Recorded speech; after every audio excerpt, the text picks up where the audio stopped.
তোরা যে যা বলিস ভাই, আমার সোনার হরিণ চাই। বন্ধুরা, সত্যিই সোনার হরিণ পেয়ে গেছি, মানে সোনার হরিণ পাওয়ার পথে। তো না, আমি রূপ যৌবন, যে সমস্ত লালসা বাসনা কামনা ইন্দ্রিয় ভোগের কারণ, সেই সোনার হরিণের কথা কিন্তু মোটেও বলছি না। আমি বলছি আধ্যাত্মিকতার সোনার হরিণ।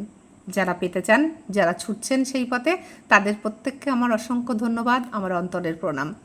আর আমিও শিখছি আপনাদের সঙ্গে। জয় মা তারা। মা তারাকে সঙ্গে নিয়ে আজকের এই ছোট্ট ভিডিওই। বন্ধুরা, মা তারাকে কিন্তু আপনারা বাড়িতে পুজো করতে পারেন। অনেকেই কোশ্চেন করেন বাড়িতে পুজো করা যায় কি না। আমি আগেও এই বিষয়ে ভিডিও বানিয়েছিলাম, চ্যানেলে আছে, সেটাও দেখে নেবেন। আজও বলছি, মা তারাকে কিন্তু বাড়িতে পুজো করা যায়। মা তারা শ্মশানবাসিনী হলেও কিন্তু মা, তাই মাকে যদি মাতৃরূপে বাড়িতে পুজো করেন তাতে কিন্তু কোনো অসুবিধা নেই, মাকে পুজো করতে পারেন। তো বন্ধুরা, মায়ের কথা বলছি। মা তারা, মা কালী। মা কালীর বিভিন্ন রূপ আছে।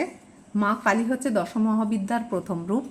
আর মা কালী সম্পর্কে বলতে গেলে একটা কথা বলবো, যে কালী কৃষ্ণবর্ণা কেন, এই কথাটা কি কেউ জেনেছেন? আপনারা জানেন প্রত্যেকে কালীর রং কেন কালো হয়? আজ সেই কথাটাই বলবো। শ্বেত পিতাদি বর্ণ যেমন কৃষ্ণবর্ণে বিলীন হয়ে যায়, তেমনি সর্বপ্রাণী কালীর মধ্যে প্রবেশ করে বিলীন হয়ে যায়। যারা ব্রহ্মজ্ঞানী তারা কালীর কৃষ্ণবর্ণ রূপ নিরূপণ করেছেন। আর আরও বলেছেন, জ্যোতিকে আমাদের চক্ষু ধারণ করতে পারে না। যে কোনো আলোর জ্যোতি, মানে মা কালী বা দেবদেবীর এত আলোর জ্যোতি সেটা চক্ষু ধারণ করতে পারে না, তাই তা কৃষ্ণবর্ণ দেখায়। কৃষ্ণ মেঘের মতো কিংবা নীল আকাশের মতো দেবী পরিব্যাপ্ত, তাই তাকে কালী আখ্যা দেওয়া হয়েছে। মা তার সন্তানের সমস্ত অজ্ঞানতা ও কালিমা নিয়ে নিজে কালী হয়ে রয়েছেন।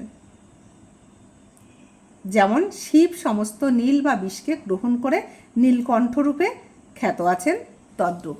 তো বন্ধুরা, আপনারা জানলেন যে মা কালী কেন কালো।